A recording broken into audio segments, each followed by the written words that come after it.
Magandang hapon mga ka-happy hour. Narito ang mga balita para sa MBC TV Network News Update 5 PM edition. Mga kilos protesta, inaasahang magiging mapayapa.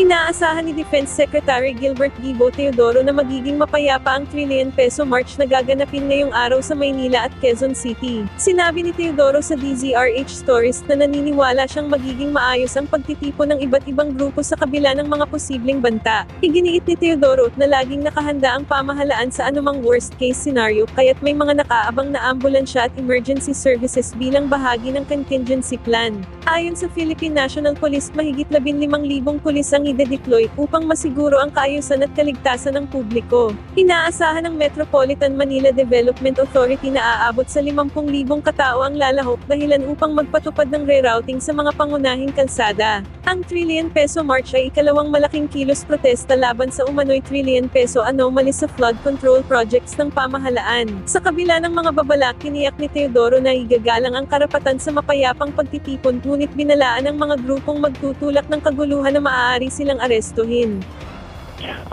Meron mga reports, kaya nga ang the best way ay nakikipag-ugnayan tayo sa mga organizer ng rally na maging mapagmasid din sila kung talagang may nahahalata sila na may pumapasok sa kanilang mga rangko na hindi nila kilala, na may gustong na iba, kakaiba yung galaw, no? Ngunit dito sa EDSA, kung nasaan na ang Aguinaldo, wala namang kami sa ngayon na nakikitang ganito. Merong mga posibilidad, pero ang ating layunin at ang layunin ng mga rallyista din ay ihayag ng malaya at matahimik ang kanilang mga pananaw at hinaing, no?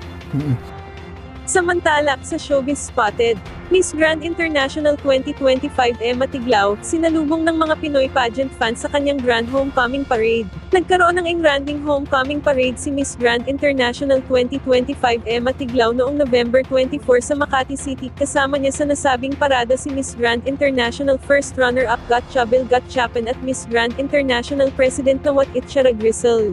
Dumalo rin si Miss Grand International 2024 si Gio Piazza sa homecoming event na ginanap sa Juan Ayala Activity Center kung saan nagkaroon din ng press conference. Ipinahayag ni Emma ang kanyang pasasalamat sa bayanihan ng mga Pinoy pageant fans sa patuloy na pagsuporta sa kanya sa Miss Grand International pageant.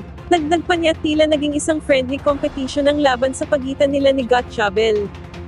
Sumunod sa yapak ni CJ si Emma, matatandaang nakamit ni CJ ang corona matapos magbitiw sa tungkulin si Rachel Gupta mula India na siyang orihinal na nanalo sa Miss Grand International 2024. Si CJ ang kauna-unahang Pinay na nakakuha ng Miss Grand International crown para sa Pilipinas. Binanggit naman ni Nawat na wala siyang problema sa mga Filipina beauty queens at masaya siyang makatrabaho ang mga ito. Babalik si Emma sa Thailand upang gampanan ang kanyang mga responsibilidad bilang Miss Grand International 2025.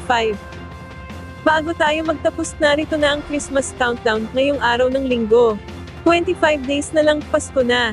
At yan ang mga balita para sa MBC TV Network News Update 5 PM edition. Samahan ninyo kami bukas mula alas 9 ng umaga hanggang alas 5 ng hapon.